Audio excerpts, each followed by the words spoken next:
आज के क्लास का टॉपिक बहुत ही इम्पोर्टेंट टॉपिक है।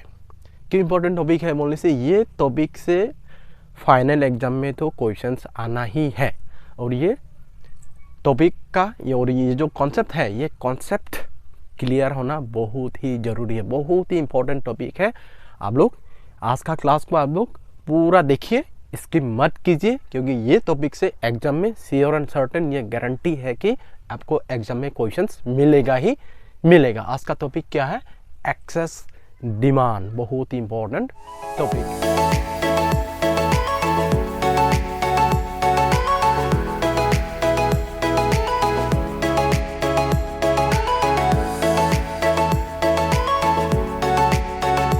एक्सेस डिमांड का कॉन्सेप्ट को अगर हम लोगों को अच्छी तरीके से अगर हम लोगों को समझना है तो उसके लिए कुछ बेसिक्स है, जो बेसिक्स को समझना बहुत ही ज़रूरी है। वो सब क्या क्या बेसिक्स है अभी ये देखिए। एक तो हम लोगों को जानना है कि फुल एम्प्लॉयमेंट इक्विलिब्रियम क्या है, उसके बाद अंडर एम्प्लॉयमेंट इक्विलिब्रियम क्या है, और रिक्वायर्ड एग्रीगेट डिमांड क्या होता है, और करंट एग्रीगेट डिमांड क्या होता है। सबसे पहले अभी देखते हैं हम लोग फुल एम्प्लॉयमेंट इक्विलिब्रियम। अभी देखिए, इक्विलिब्रियम का मीनिंग तो मालूम ही है, ये एक स्टैटिक पोजीशन होता है जहाँ से क्या होता है, मूवमेंट का कोई टेंडेंसी नहीं होता है। स्पेशली अभी हम लोग डिमांड के बारे में डिस्कस कर रहे हैं, तो एक्सेस डिमांड के बारे में। इसका मतलब हो गया कि इक्विलिब्रियम मतलब क्या होगा, aggregate demand will be equal to aggregate supply. जब होगा तब क्या हो जाता है, इकोनॉमी इक्विलिब्रियम में होता है। तो ऐसा टाइप्स ऑफ इक्विलिब्रियम, दो टाइप्स ऑफ इक्विलिब्रियम हो सकता है इकोनॉमी में। पहला इक्विलिब्रियम होगा full employment equilibrium. Full employment equilibrium क्या होता है, जब हम लोग अपना इकोनॉमी में जितने भी अवेलेबल रिसोर्सेज है, जब सभी के सभी रिसोर्सेज को फुल्ली एम्प्लॉयड करने के बाद जो कुछ भी हम लोग आउटपुट प्रोड्यूस करेंगे, तो सेम ये प्रोडक्शन जो आउटपुट प्रोड्यूस होगा वो एग्रीगेट सप्लाई होता है। उसके बराबर अगर हम लोगों का एग्रीगेट डिमांड होता है, तब जाके क्या हो जाता है, फुल एम्प्लॉयमेंट इक्विलिब्रियम होता है। फुल एम्प्लॉयमेंट इक्विलिब्रियम में क्या होता है, all the available resources are fully utilised. पूरा का पूरा यूटिलाइज करने के बाद जो भी आउटपुट आएगा तो उसी के बराबर हम लोगों का डिमांड होना पड़ेगा, तब जाके इकोनॉमी फुल एम्प्लॉयमेंट इक्विलिब्रियम में होता है। ओके, फिर उसके बाद अंडर एम्प्लॉयमेंट इक्विलिब्रियम क्या होता है। अंडर एम्प्लॉयमेंट इक्विलिब्रियम में क्या होता है, जितने भी अवेलेबल रिसोर्सेज होता है, पूरा अवेलेबल रिसोर्सेज को हम लोग फुल्ली यूटिलाइज नहीं कर पाते हैं। मान लीजिए कि हम लोगों की कैपेसिटी है 100 यूनिट्स का, तो हम लोग क्या करते हैं, ये अंडर एम्प्लॉयमेंट इक्विलिब्रियम सिचुएशन में उससे कम हम लोग आउटपुट जनरेट करते हैं। मे बी 100 अगर हम लोग मान लिया तो उससे कम 50, 60, 70 कोई भी, तो उसके बराबर अगर हम लोगों का एग्रीगेट डिमांड हो जाता है तो वो सिचुएशन में उसको क्या बोला जाएगा, अंडर एम्प्लॉयमेंट इक्विलिब्रियम बोला जाएगा।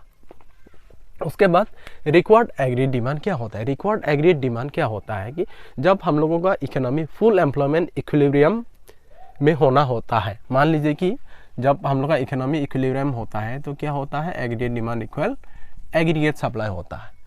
ठीक है, तो अभी फुल एम्प्लॉयमेंट इक्विलिब्रियम होने के लिए, अभी फुल एम्प्लॉयमेंट बोल दिया तो हम लोगों का कैपेसिटी मान लीजिए कि 100 का है, 100 का कैपेसिटी है इकोनॉमी का, 100 अगर इतना होता है, ये पूरा क्या है, ये फुल एम्प्लॉयमेंट इक्विलिब्रियम है। मान लीजिए कि जस्ट एग्जांपल कि हम लोगों का इकोनॉमी का कैपेसिटी कितना है, 100 यूनिट्स आउटपुट प्रोड्यूस करने का है। ओके, फिर अगर सप्लाई के बराबर एग्रीगेट डिमांड हो जाता है तो ये चीज़ को क्या बोला जाएगा, फुल एम्प्लॉयमेंट इक्विलिब्रियम बोला जाए। तो इसका मतलब है कि जब इकोनॉमी में फुल एम्प्लॉयमेंट इक्विलिब्रियम में एग्रीगेट सप्लाई 100 होता है तो डिमांड भी कितना होना पड़ेगा, फुल एम्प्लॉयमेंट इक्विलिब्रियम होने के लिए 100 होना पड़ेगा। तो यही जो 100 है, यही चीज़ को बोला जाएगा क्या है, required aggregate demand to achieve full employment equilibrium. जरूरी है ये रिक्वायर्ड वाला। ओके, लेकिन क्या होता है, नो डाउट ये तो रिक्वायर्ड वाला है। हो सकता है कि रिक्वायर्ड से हम लोगों का एग्रीगेट डिमांड ज़्यादा भी हो सकता है और रिक्वायर्ड से हम लोगों का एग्रीगेट डिमांड कम भी हो सकता है, या तो ठीक इसके बराबर भी हो सकता है। ये पॉसिबिलिटीज है, 3 पॉसिबिलिटीज है एग्रीगेट डिमांड होने का इकोनॉमी में। मे बी 100 के बराबर होगा, या तो 100 से ज़्यादा होगा, या तो 100 से कम होगा।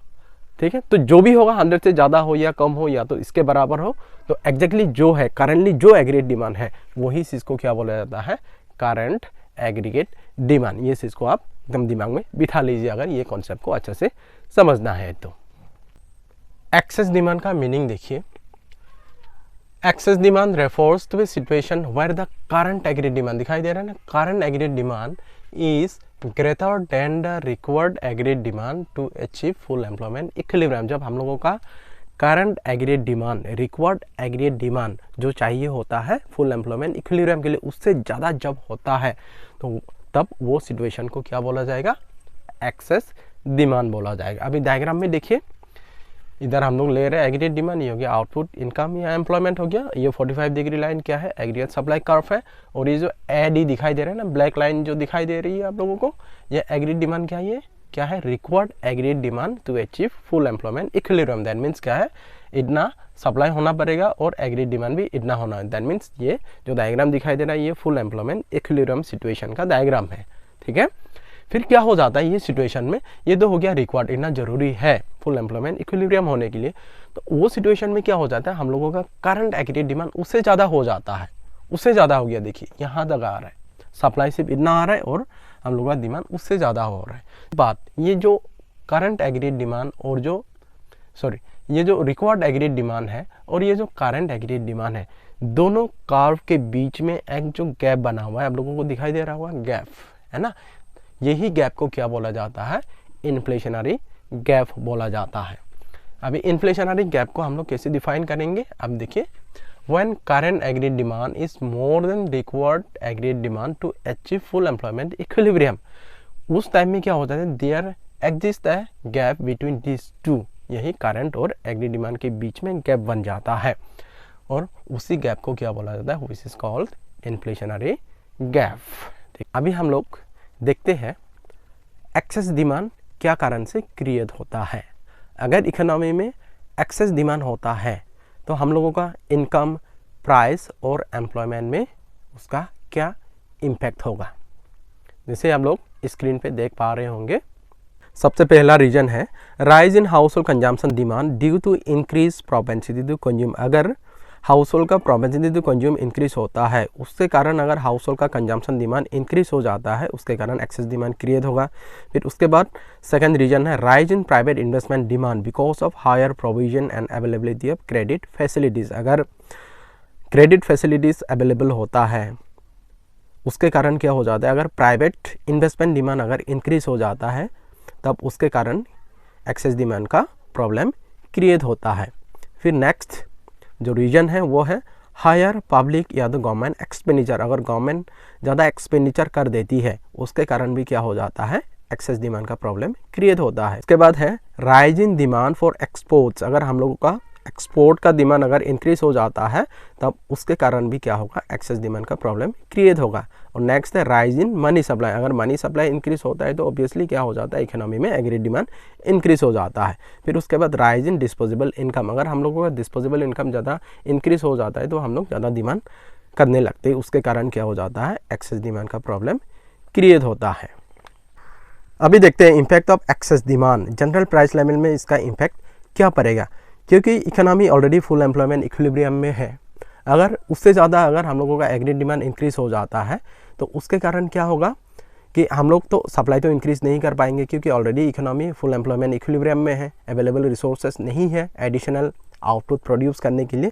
तो उसके कारण क्या हो जाता है, जनरल प्राइस लेवल इंक्रीज होना शुरू हो जाता है एक्सेस डिमांड का सिचुएशन में, ठीक है।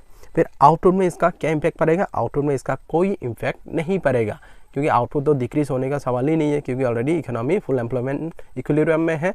और उससे क्या हो जाता है, हम लोगों का करंट एग्रीगेट डिमांड ज़्यादा है तो आउटपुट डिक्रीज होने का चांस नहीं है, और आउटपुट इंक्रीज कराने का तो चांस ही नहीं है, क्योंकि economy already full employment equilibrium में है। ओके, फिर उसके बाद एम्प्लॉयमेंट में क्या इम्पैक्ट पड़ेगा, एम्प्लॉयमेंट में भी इसका कोई इम्पैक्ट नहीं पड़ेगा। आज के क्लास में इतना ही।